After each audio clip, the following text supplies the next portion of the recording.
Thank you, Devashish. A very good morning to you all. Thank you, chairpersons. Devashish has very kindly put me as the opening batsman for this conference. I'll certainly attempt to do a better job than our boys down under in the T20.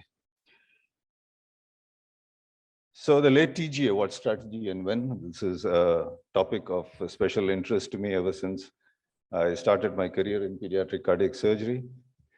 So to start off with, we need to answer the question, what is late TGA? And as we are all well aware that the surgery of choice for transposition intact ventricular septum in the current era is a primary arterial switch performed within the first few days of life. In fact, in the US, probably they'd like to do it within the first 2 to 4 days because of monetary issues, because the study showed that if they operated a patient even at 8 to 14 days, the hospital costs almost doubled to over $200,000 in comparison to $125,000 if they do it within the first 2 to 4 days. But certainly in this part of the world, in our country especially, delay in referral as well as late diagnosis is often the norm. So it's not uncommon to find patients coming in much beyond the so-called recommended time for a primary arterial switch. And we're all well aware that the left ventricle tends to involute with time in transposition intact septum, especially once the duct closes and there's decreased afterload. The left ventricle tends to get deconditioned and then eventually loses LV mass. And this is not a new phenomenon. This was studied as way back in autopsy studies in 1984. As you can see that in the normal heart, the left ventricular wall thickness continues to increase along with time and age. But in transposition, the left ventricular wall thickness remains almost static, although the patient grows. So there is relative deconditioning and loss of ventricular mass in the left ventricle. So eventually the ventricle begins to look somewhat like this, a banana-shaped ventricle. On cross-section, the interventricular septum moves with the RV rather than with the LV. And it's also confirmed on electron microscopic studies, the study with Dr. Bisoi's group from All India Institute, where they showed that in a deconditioned left ventricle, there is sort of loss of the regular myofibril arrangement and increase in the glycogen as well as the collagen content in the ventricles. But there are very many factors which affect regression or non-regression of the left ventricle, and especially a balloon atrial septostomy tends to rapidly increase the rate of regression of the left ventricle. And likewise, on the contrary, if the ventricular atrial septal defect is restrictive, then it probably protects the LV from regression. But in most cases, we really have unknown factors why certain ventricles tend to regress very fast and some don't. And the study very elegantly from Sri Chitra Institute down south showed how the left ventricle can very rapidly regress after a balloon atrial septostomy. So the corollary is that one should try and avoid a balloon atrial septostomy as far as possible in order to protect the left ventricle. On the contrary, in certain situations like this, a collateral flow in a transposition intact septum can keep the left ventricle preserved. So in this patient, we could actually do a safe arterial switch at 3 months despite the age. And then there are certain instances like this, a 3-month-old patient where we had absolutely no reason as to why this ventricle remained so perfectly prepared even at 3 months of age. Now, what was the impact of the age in terms of surgical outcomes of the arterial switch? And the early data from the CHSS in 1988, and they came up with this graph, which has stuck all these years. It basically showed at that early experience that there was an inflection point at about 2 weeks of age, where the mortality rapidly increased when patients were operated later in the time course of event. So the mantra at that time, which was announced, was that 2 weeks is sort of the upper cutoff, maybe 3 weeks, to do a safe primary arterial switch. And then patients who were presented beyond this age were subjected to a staged arterial switch with prior left ventricular training. And so they fell back on the original Jakob's technique of staging the left ventricle, where he initially described banding of the pulmonary artery along with a Blalock Taussig, not a Blalock Taussig shunt, an aortic pulmonary shunt proximal to the band in order to deal with these patients who in those days did not present in the neonatal period, but presented later. But then with more studies, which on the experimental lab demonstrated the fact that a neonatal myocardium This was studied in mice, would show a very rapid increase in ventricular mass when subjected to an afterload by means of a PA banding, that within a few days itself, that the ventricular mass could almost double, and this was related to rapid increase in the RNA polymerase activity and increase in the cellular RNA. And so that gave rise to the rapid two-stage arterial switch, which was initially described by the Boston group. And the patients who presented beyond 3 weeks of age were then subjected to a rapid two-stage. And then they showed in their clinical study also that the same phenomenon occurred in babies, that there was a rapid increase in the myocardial mass, left ventricular myocardial mass, and subjected to a pulmonary artery band, so that the second stage of conversion to the arterial switch could be done within 7 to 10 days after that. And we also, when we were at the All India Institute, joined that bandwagon. And this was our initial experience between 92 and 95. And we had a series of 32 patients. The results were not too bad, but not too good either. We had a 75% successful conversion to an arterial switch, but there was a 15% mortality. At the same time, there was also the realization that the left ventricle failed following arterial switch, not because it was always regressed, but there were other causes also, which could possibly be corrected, like, for example, poor myocardial preservation, or more importantly, inappropriate pharmacotherapy in the postoperative period. And with that understanding, then it became also necessary that all patients who are undergoing an arterial switch, irrespective of age, should have a backup for a mechanical support.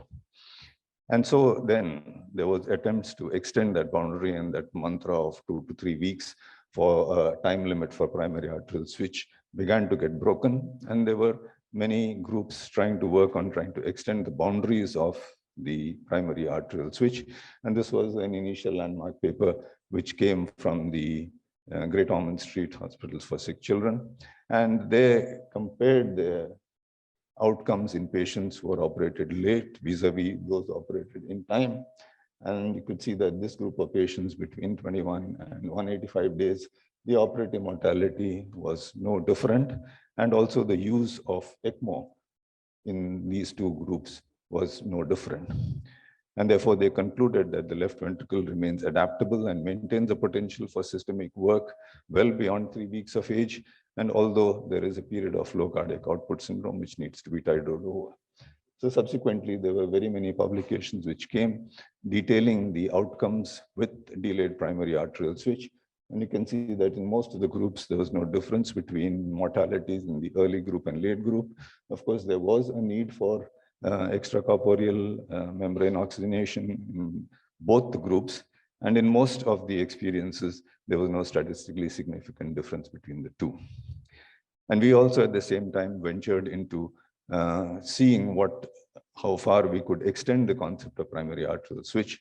So between 2007 and 2009, we did a sort of a preliminary study in trying to take on these patients who presented beyond 3 weeks of age up to about 3 months of age, trying to push them as far as possible with pharmacological therapy and trying to avoid ECLS. And so that was an initial pilot study with 25 and 22 groups in both groups. And our essential aim was to try and modulate the pharmacotherapy in the postoperative period, trying to gently cajole that left ventricle in the postoperative period from a state of deconditioning to a state of conditioning. And essentially, just a few slides to show what the course of these patients were. So this is a typical patient who presented with left ventricle, which is regressed at 58 days of age. And that immediately after the switch, you can see that the heart is extremely tachycardic, the left ventricle is dilated with somewhat reasonable contractility. And that's the time course of the patient's hemodynamic parameters. The first couple of days are fairly stormy with low mean arterial pressures, highish left atrial pressures. But as time goes, the arterial pressures improve, the LA pressures come down. Sternum is usually open, can be closed by the 5th postoperative day. By 6th or 7th postoperative day, extubated to CPAP. And they usually can be discharged by 8 to 10 days. And this is what this sort of chart looks like. Sometimes it can be scary, but it needs to be tided over. So you can see a mean arterial pressure of 29 and LA pressure of 11. This on the first postoperative day. by the next few days, you can see that the mean arterial pressure gradually improves. The LA pressure remains steady. By the time they reach the 5th postoperative day, the good arterial pressures, LA, come down to well below 6. And then you can see that the ventricle has substantially improved by the 5th postoperative day. And by the time the patient is getting ready for discharge, you've got a mean arterial pressure which is in the 70s. And then that's the patient at the 8th postoperative day ready for discharge. So in that initial group of patients, we had comparable operative mortalities in both. We didn't lose any patient because of a left ventricular dysfunction. And so we continued the protocol. And then between 2002 and 2019, those were our outcomes. 274 patients who underwent a primary arterial switch, and compared to the group which was beyond 3 weeks of age with a median of 54 days, the mortality was 4% in comparison to 6.8%. There are 2 patients in either group who required mechanical support. All 4 survived. So then we have continued with this policy.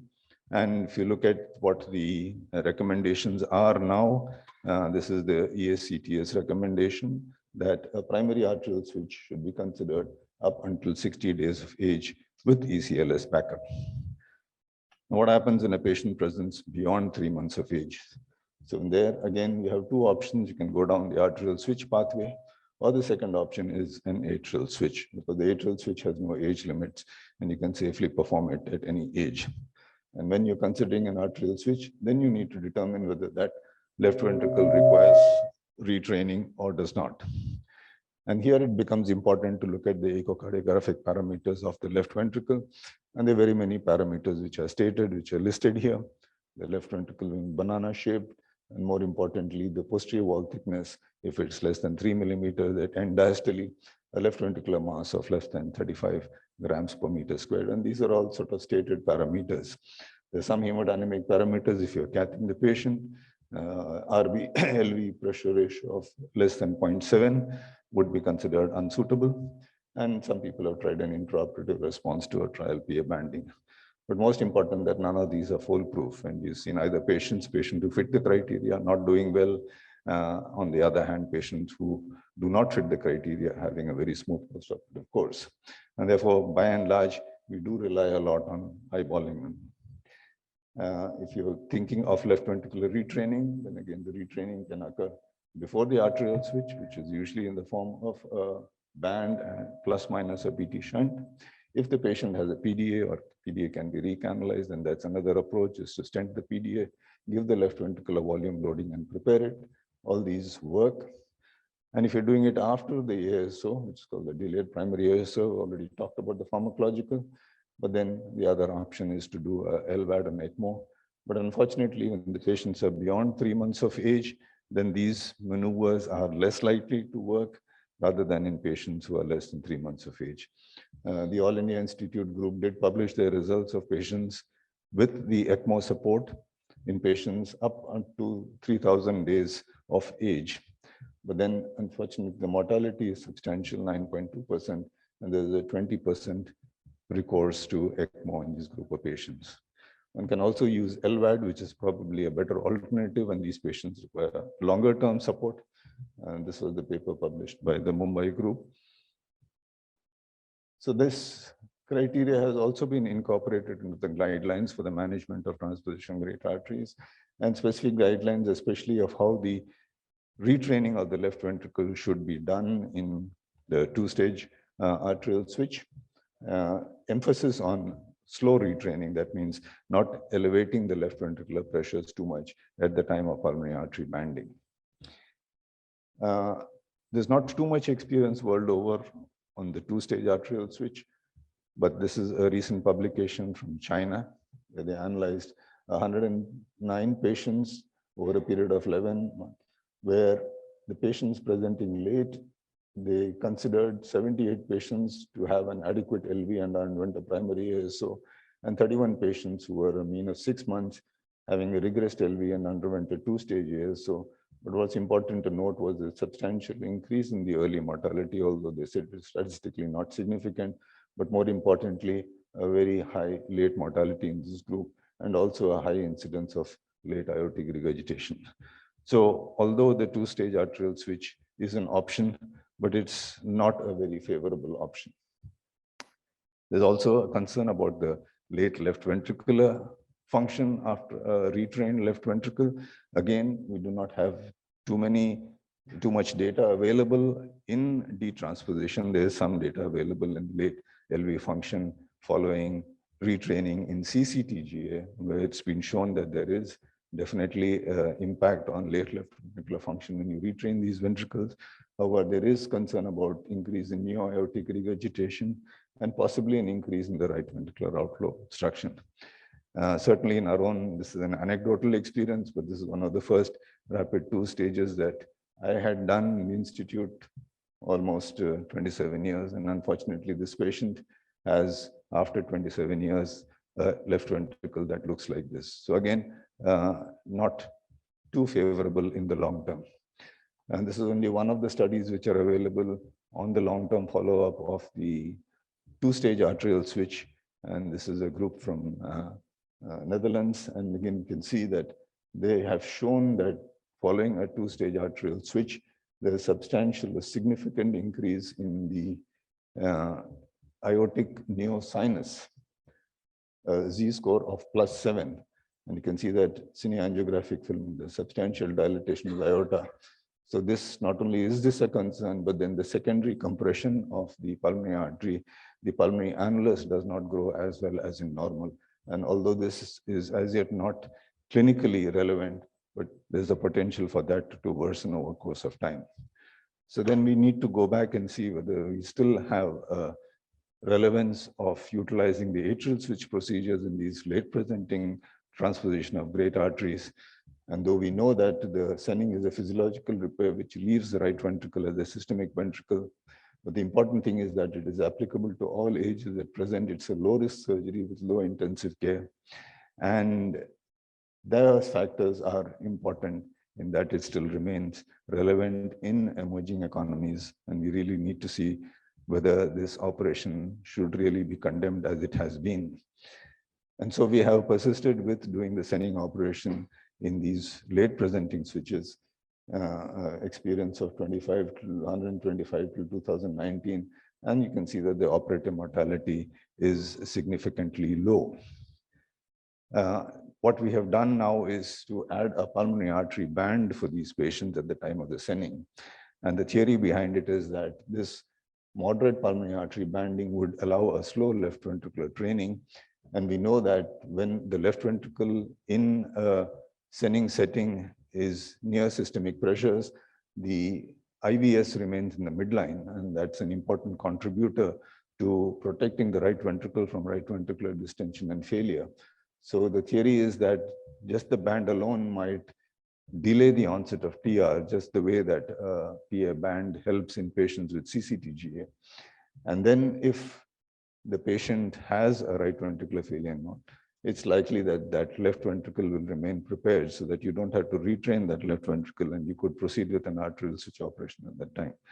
So for the last 6 years, we've been doing a pulmonary artery band in these. There's certainly initial evidence to show that the right ventricle remains preserved. We haven't converted any to an arterial switch as yet because the patients are doing so well. The parents are reluctant to go in for a next surgery, but then we hope that this theory will hold true in the long term. And there's certainly a change of mind from the originator of the 2-stage arterial switch, Dr. Magdi Yaqub, and this is the latest paper from his report that there should be a revival of the atrial switch for the patients who are presenting late. And he's actually suggested some modifications to the mustard operation, giving the theory that the left ventricular inflow is as important in the long-term survival of these patients. But certainly, as he says, that in late presenting patients with TGA, the improving pattern of LV filling will enhance the long-term results with the atrial switch. So with all this data put together, our current approach to a patient presenting with late TGA, that if it presents before 2 months, we would do a primary AS, so irrespective of what the left ventricle looks like on echocardiography. If it presents beyond 6 months of age, then we do a Senning procedure with a pulmonary artery band. And between 2 and 6 months, it basically depends upon what the left ventricle looks like on echo. If it looks favorable, then we would do a delayed primary. We would do it with an ECMO backup. if the LV is unfavorable, but the resources, both in terms of parental consent as well as institutional resources availability, we would do an ASO with an ECMO backup. But if not, then we would do a sending with a PA band, which we feel is a much safer option. The two-stage arterials, which is no longer a favored approach in our setting. So to summarize, late presentation in TGA is an important problem in resource-limited countries. A primary ASO appears feasible up to 3 months of age with a low need for mechanical support. Beyond early infancy, the sending procedure compares favorably with the two-stage arterial switch operation, and the long-term outcomes of ASO, when available, will help in our decision-making towards this. Thank you very much for your attention.